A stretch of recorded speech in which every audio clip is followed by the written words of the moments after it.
Forget frequently asked questions, common sense, common knowledge, or Google. How about advice from a real genius? 95% of people in any profession are good enough to be qualified and licensed. 5% go above and beyond. They become very good at what they do, but only 0.1% are real geniuses. Richard Jacobs has made it his life's mission to find them for you. He hunts down and interviews geniuses in every field: sleep science, cancer, stem cells, ketogenic diets, and more. Here come the geniuses. This is the Finding Genius Podcast with Richard Jacobs.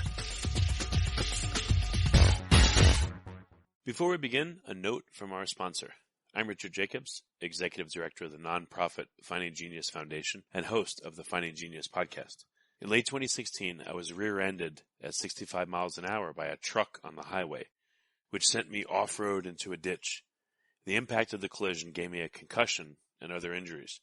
At the hospital, a CT scan showed that I had thyroid nodules, which turned out to be cancer.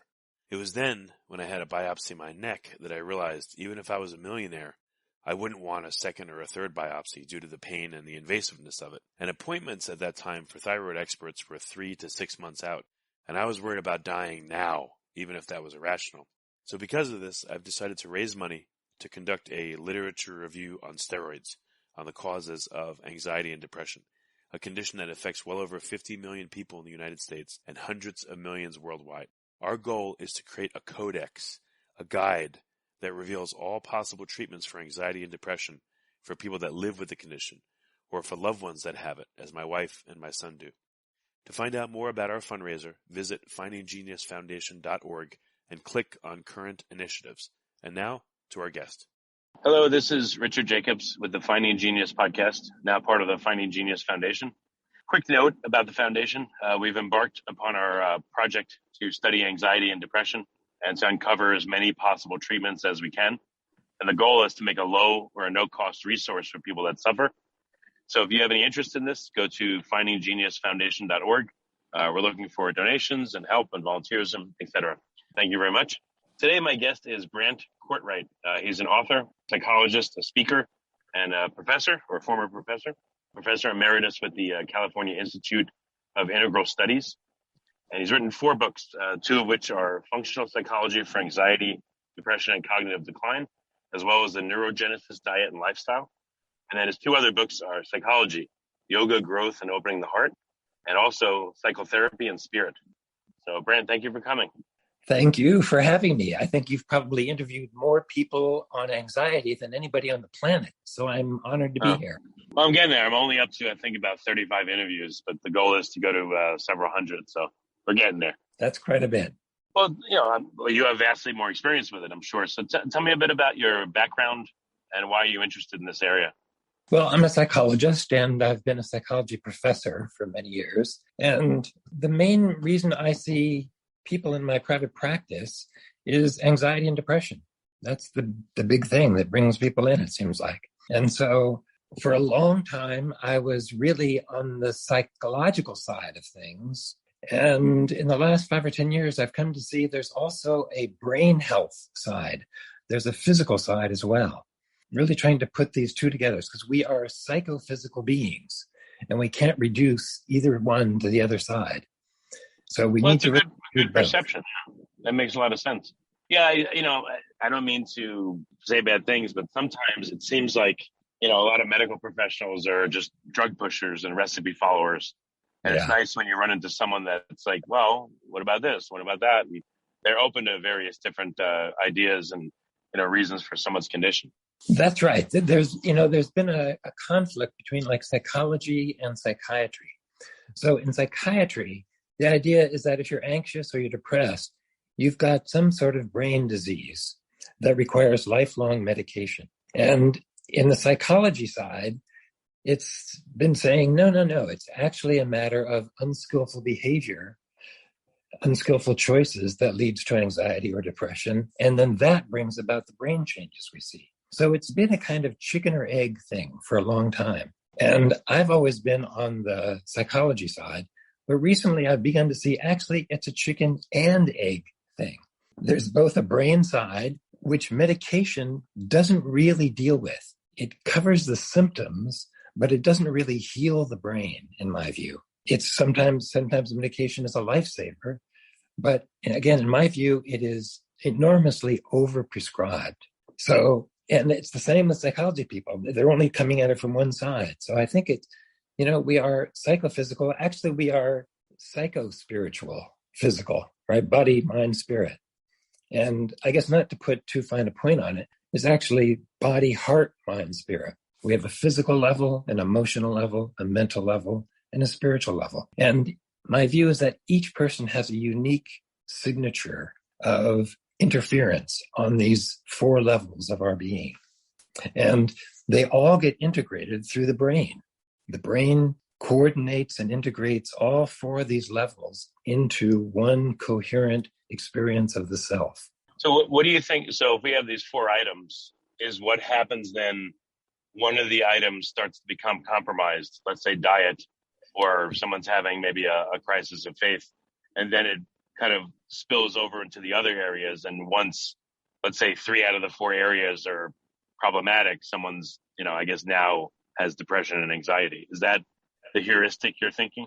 Yeah, I think it's often not just one. Many times it's a number of things are happening on all these levels, because there are, like, if we can just talk about the brain side of things for a while, and then before we get into the psychology side, because I think it's important to consider both. On the brain side, the brain is under assault right now. There are more neurotoxins in the environment than there ever have been. If you go to Wikipedia, you'll find 200 pages of lists of neurotoxins, with 30 neurotoxins on each page, each with its own page. That's 6,000 neurotoxins that have never been in the environment before. Some of these we know about, like mercury and lead, but most of them are brand new chemicals. Let me give you just 2 quick examples. Smog. 90% of the world's population lives in smoggy areas. And the very tiny particles in smog, the 2.5 micron particles and smaller, enter the lungs, enter the bloodstream, and they're so small that they cross the blood-brain barrier, where they act like little wrecking balls in the brain, creating inflammation, oxidation. Some people think that 30% of Alzheimer's can be attributed to smoggy living conditions. And inflammation, we know that anxiety and depression are inflammatory conditions. And so... What do you mean they're inflammatory? Is it believed that they cause inflammation, or they're comorbid with inflammation? If you have high inflammatory levels, you're probably going to feel anxious and or depressed, as well as it's going to begin to affect your brain functioning pretty soon. You're going to be experiencing brain fog. But clearly, anxiety and depression are also inflammatory processes. Now, which comes first? That's an interesting question. I think that oftentimes the inflammation comes first. Let me give you one more example. Glyphosate. Glyphosate is the herbicide in Roundup, the most heavily used herbicide in the world. 300 million pounds of it every year in the United States and in China, Brazil, India. Glyphosate is an antibiotic, and so it wipes out our microbiome, which we know is a disaster. But it also opens up the tight junctions of the gut. Now, the tight junctions are what keeps out the bad stuff, but lets in the good stuff. So when the tight junctions open up, all sorts of toxic material comes into the body, which creates inflammation and leaky gut. Now, it turns out that the tight junctions of blood-brain barrier respond to these same molecular signals. And so the blood-brain barrier also opens up, letting in toxins, creating inflammation, oxidation, all sorts of other problems. So UCSF did a study about 5 years ago where they looked at people all across America and found that 92% of them had measurable levels of glyphosate in their bloodstream. It's probably close to 95% now. So that means 92% of the America's population has some degree of leaky gut and leaky brain. So the brain is under assault. I mean, this is just, we could spend this entire time simply talking about all the neurotoxins that people are exposed to. Plastics, phthalates, forever chemicals, it goes on and on. I was thinking that, as you're talking, I'm imagining, myself, I'm breathing in, I live in a major city in Austin, Texas, so I don't see smog around me, but I'm sure I'm breathing stuff in. And then, all the chemicals you put on your body, like deodorants and, Yes. if you use hairspray and makeup and shampoo and all the foods you eat and all the crap and all the food and, the things you drink. And I mean, it seems like just an assault from every direction on our bodies. Before we continue, I've been personally funding the Finding Genius podcast for 4.5 years now, which has led to 2,700 plus interviews of clinicians, researchers, scientists, CEOs, and other amazing people who are working to advance science and improve our lives and our world. Even though this podcast gets 100,000 plus downloads a month, we need your help to reach hundreds of thousands more worldwide. Please visit findinggeniuspodcast.com and click on Support Us. We have 3 levels of membership from $10 to $49 a month, including perks such as the ability to see ahead in our interview calendar and ask questions of upcoming guests, transcripts of podcasts you're interested in, the ability to request specific topics or guests, and more. Visit findinggeniuspodcast.com and click Support Us today. Now back to the show. That's absolutely right. It's a minefield out there in everyday life. And nobody knew this, right? We all just stumbled into this innocently. But it takes some real thought to really avoid some of the major neurotoxins, to detox from them, and then to really build back your brain. Because what happens is that there are common neural mechanisms underneath anxiety, depression, and cognitive decline. And some of these common neural mechanisms, one is inflammation. Inflammation is behind all the major chronic illnesses, right? Heart disease, cancer, Alzheimer's, on and on. But also it's involved with anxiety and depression. Another one is a neurogenic slowing, right? So this is something almost nobody has ever heard of. So we've known about neuroplasticity for 4 or 5 decades now, which is the brain making new connections among existing neurons. But neurogenesis was only recently discovered, right? It used to be thought that the brain stopped growing after our early 20s, and then it was just one slow die-off. But then they discovered that actually the brain makes new brain cells throughout our entire lifetime. Until we die, till the day we die, we're making new neurons. That process is called neurogenesis. And together, both of these, neuroplasticity, which is called synaptogenesis, making new synapses, and neurogenesis, comprise our neurogenic rate. Now, at first, they didn't know what to make of this. They thought, okay, well, we thought the brain stopped growing. Now we realize it keeps growing. But then they discovered that our neurogenic rate has a profound effect on our mood and our cognition. What's the interplay of that? So plasticity, from what I understand, is, your brain needs to understand something new or, work in a different way, and you're able to accommodate that. You're not, I guess, rigid or fixed in your old ways of thinking. It maybe goes beyond that. But how does that interact with the likelihood of depression or not? Well, it turns out that when your neurogenic rate is low, we see anxiety, we see stress, we see depression, and we see cognitive decline. When your neurogenic rate is high, we see the opposite. We see rapid learning.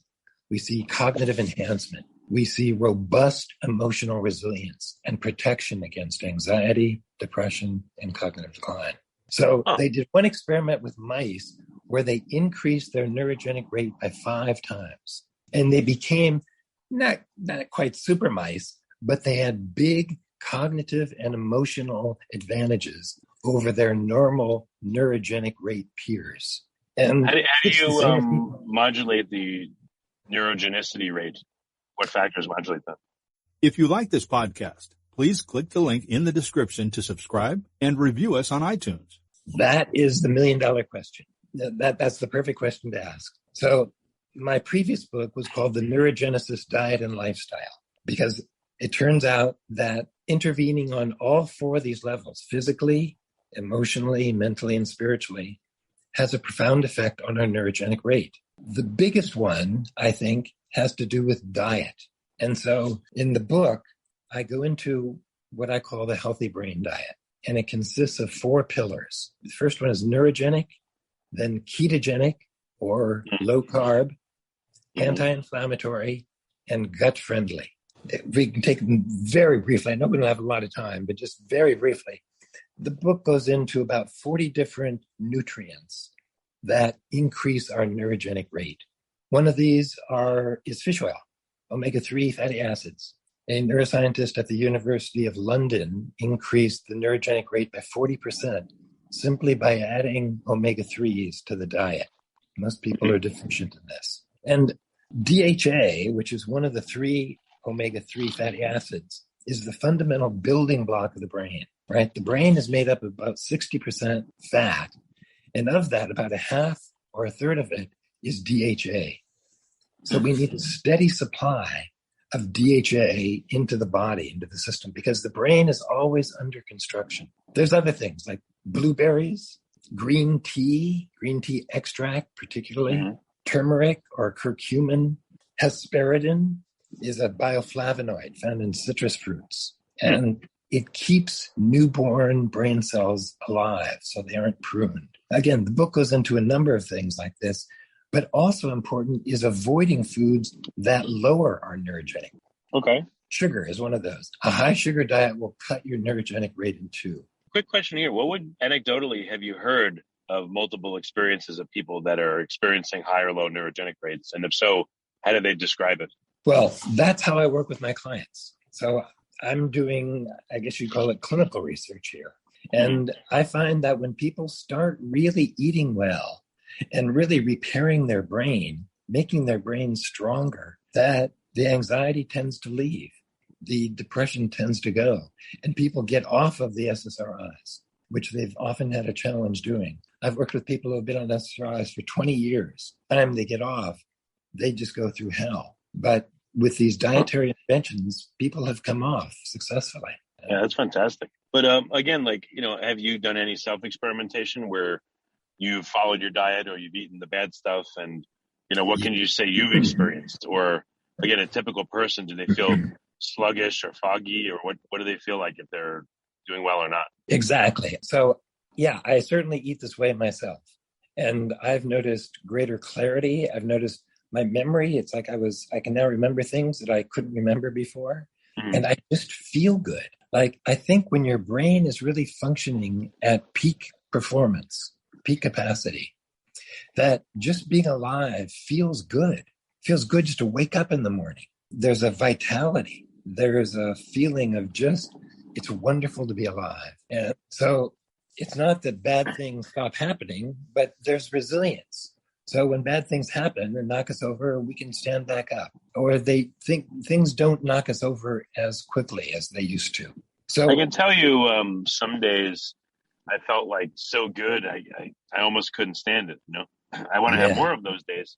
Yes. But I also realized, when I felt like that, I didn't even know that I could feel like that. I was on the ketogenic diet for a long time and that kind of stuff. So those are some of the things I experienced. So maybe that gives a little more clarity to it. That's perfect. Yeah, that's a good example. So ketogenic or low carb, that's another dimension to this. And a ketogenic diet is also neurogenic.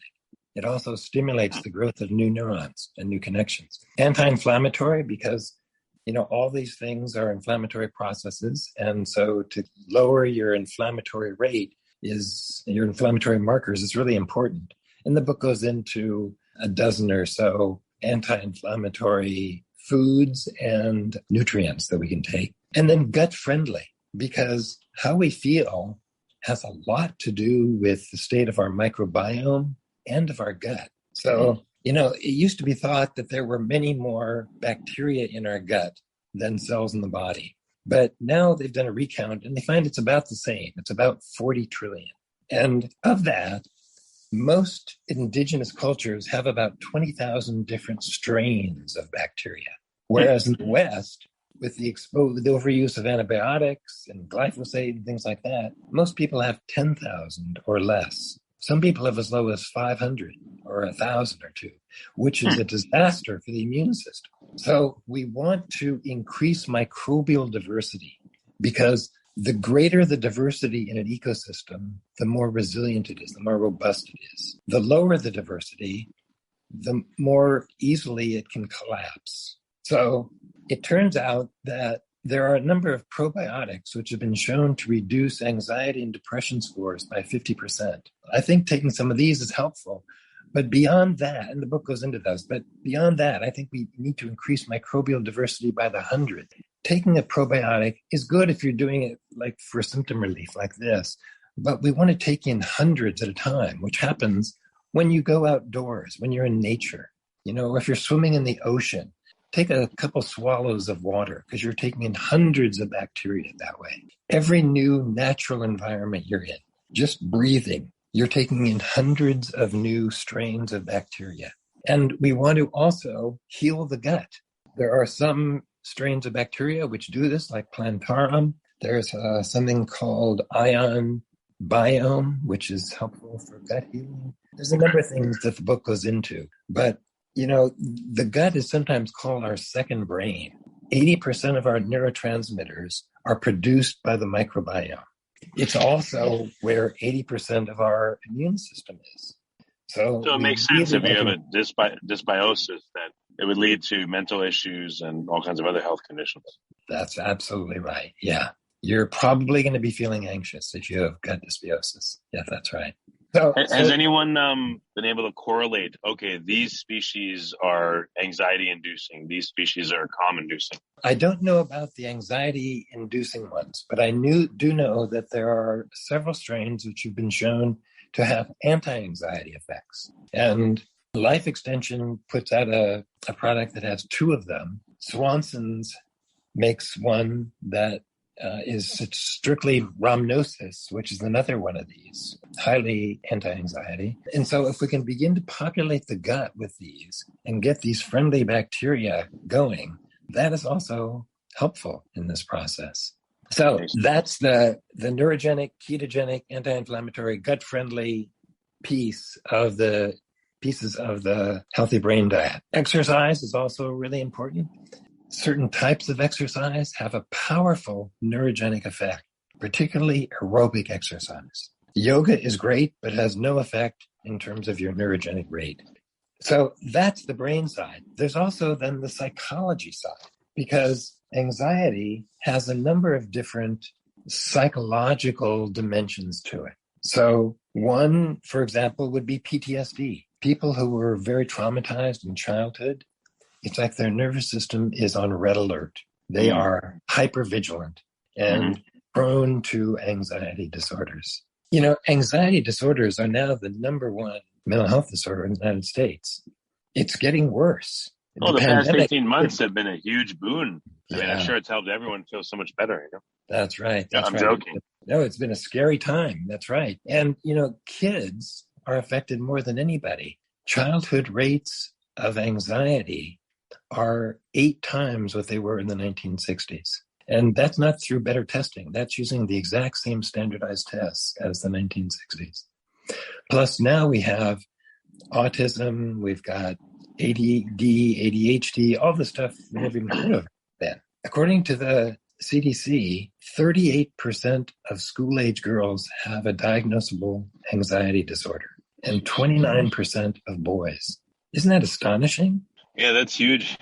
That's huge. In terms of weight, I mean, I can't see directly into the anxiety part, but I know in terms of weight, I'm 46. I remember growing up in the 80s and there was a token heavy kid, and now it's like everyone's heavy, and yeah. I'm sure it sounds like with anxiety and depression, or at least anxiety, the same thing's happening. Yeah, exactly. And the two are not unrelated, because with obesity, we're getting a lot of inflammation. And when the brain is inflamed, whether this is due to smog, whether it's due to glyphosate, whatever it's due to, whether it's due to eating too many deep fried foods, too much sugar, no matter what it's due to, the brain feels like something's wrong here. The body just knows something is wrong, red alert here.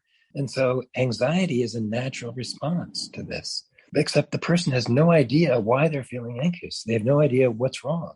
And so it becomes kind of this generalized anxiety disorder. Yeah, I was going to ask you, what are you seeing clinically? I mean, I know you're essentially describing it already, but how long have you been a clinician, and what were the patients like, X number of years ago versus now? How have they changed? People seem a lot more fragile now. than they did 20, 30 years ago. People seem to be much more thrown off by things, feel much more fragmented more easily, much more just prone to falling apart, much more prone to anxiety and depression than I've ever seen it. My students, I would do exercises in class that 30 years ago wouldn't faze anybody. Now, 2 or 3 people freak out. Maybe 4 or 5 people freak out because of their anxiety levels are so high. There's a general, I think, kind of weakening of the brain, which has happened. And I think that this weakening of the brain is due to these neurotoxins, due to glyphosate, due to poor diet, due to this neurogenic slowing that I'm talking. And that we need to really create we need to heal the brain and allow it to grow stronger, more resilient. So there's also a psychological side. So we talked about PTSD, but also there's a number of other reasons why psychologically a person is prone to anxiety. One is inadequate self-soothing structures. So, just being alive is scary. And if you're a little baby, completely helpless, it's very scary. And little babies need lots of soothing, lots of calming, lots of reassurance. And so the baby's scared, the mother picks it up, she holds it, she speaks to it in soft tones, she strokes it, she allows her calm nervous system to entrain the baby's immature, freaked out nervous system. And it becomes calm. That gets repeated many, many, many times. And after a while, that process gets internalized, where the person, wait a second, mom's not around. What do I do? Oh, wait a second. I've been through this before. This isn't the end of the world. I can handle this. They begin to self-soothe. They begin to self-calm. So many people grow up with inadequate soothing, inadequate reassurance. And so they develop inadequate self-soothing internal structures. And part of therapy is designed to put those back into place, to get those going once again. Anxiety is also a signal. There's signal anxiety. So, and this is what I think most of generalized anxiety disorder is, or a lot of it anyway. Freud talked about signal anxiety, and what he meant by that was early on, we learned from our parents that certain things are not okay. Say, for example, anger. Anger is not okay. Say it threatens my mom, it threatens my father.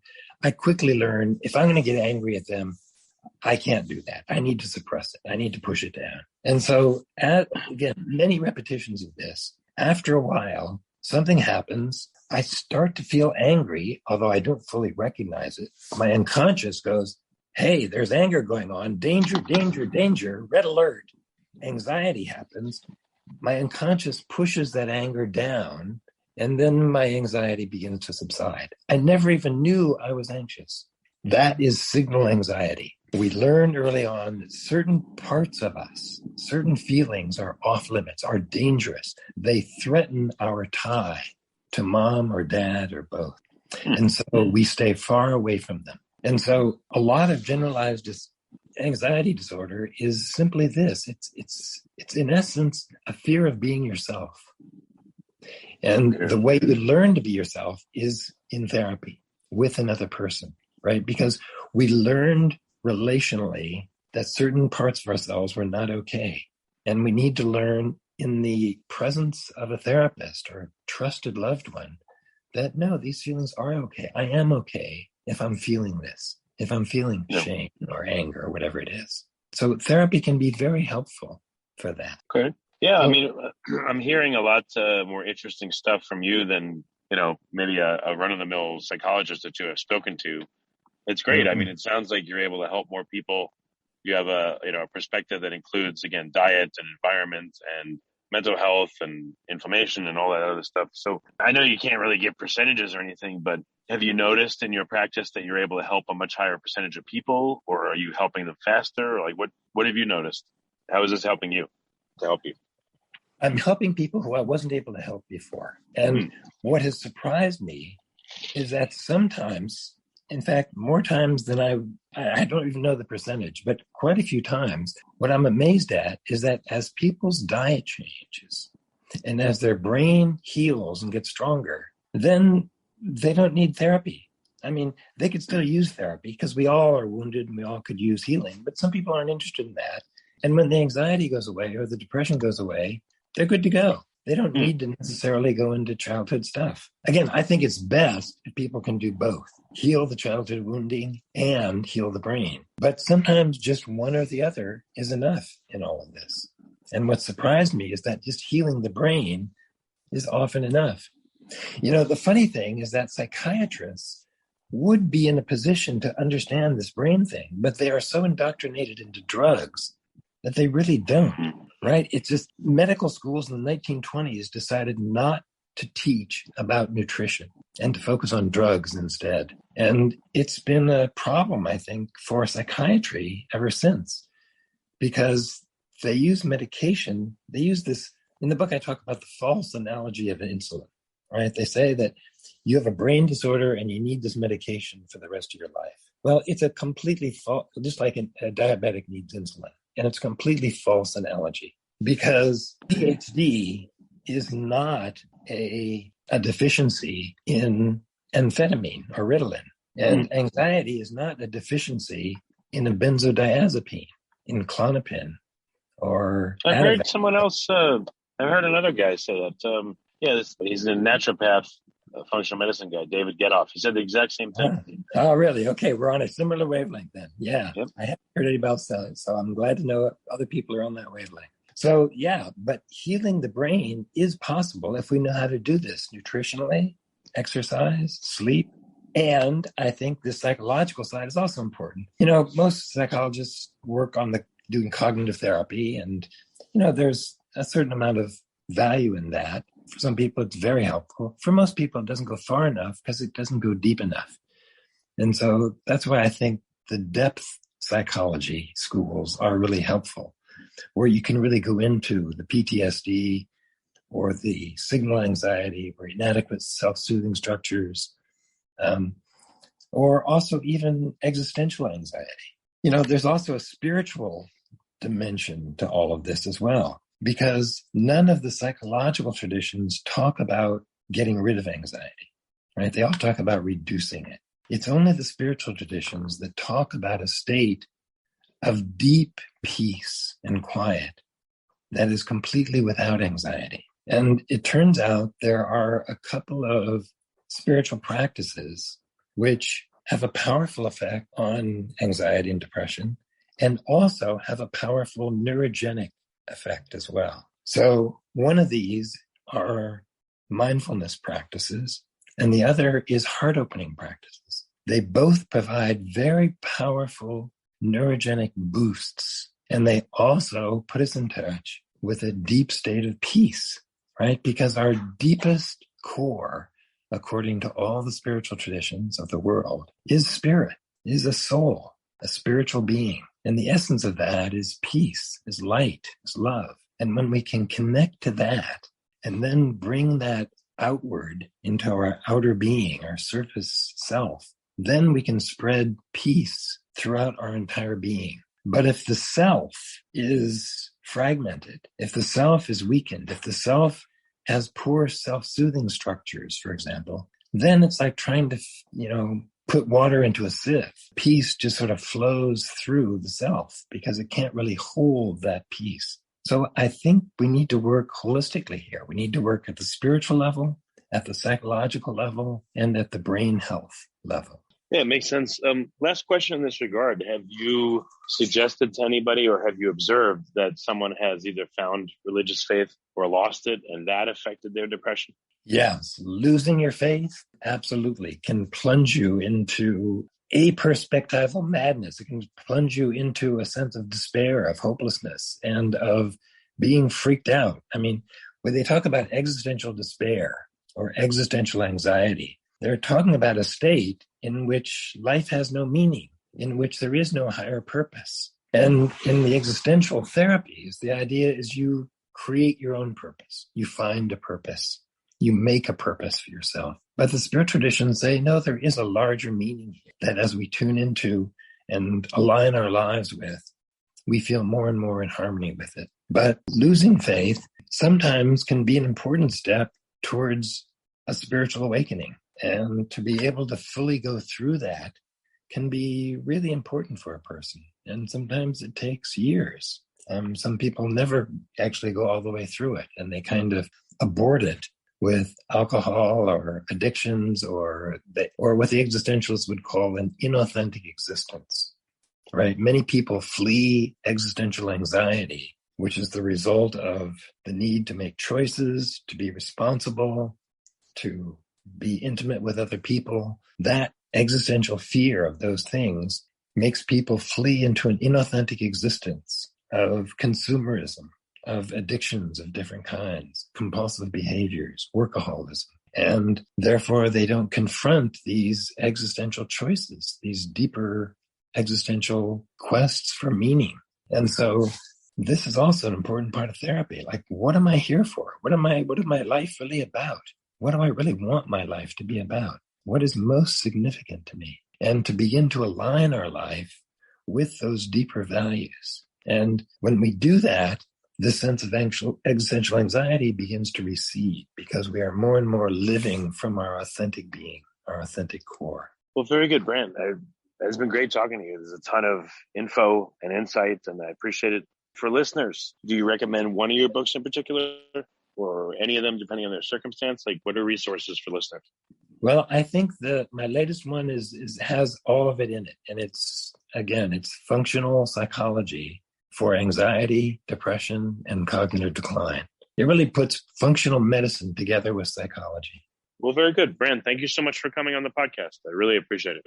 Thank you for having me. It's been a pleasure. If you like this podcast, please click the link in the description to subscribe and review us on iTunes. You've been listening to the Finding Genius podcast with Richard Jacobs. If you like what you hear, be sure to review and subscribe to the Finding Genius podcast on iTunes or wherever you listen to podcasts. And want to be smarter than everybody else? Become a premium member at findinggeniuspodcast.com. This podcast is for information only. No advice of any kind is being given. Any action you take or don't take as a result of listening is your sole responsibility. Consult professionals when advice is needed.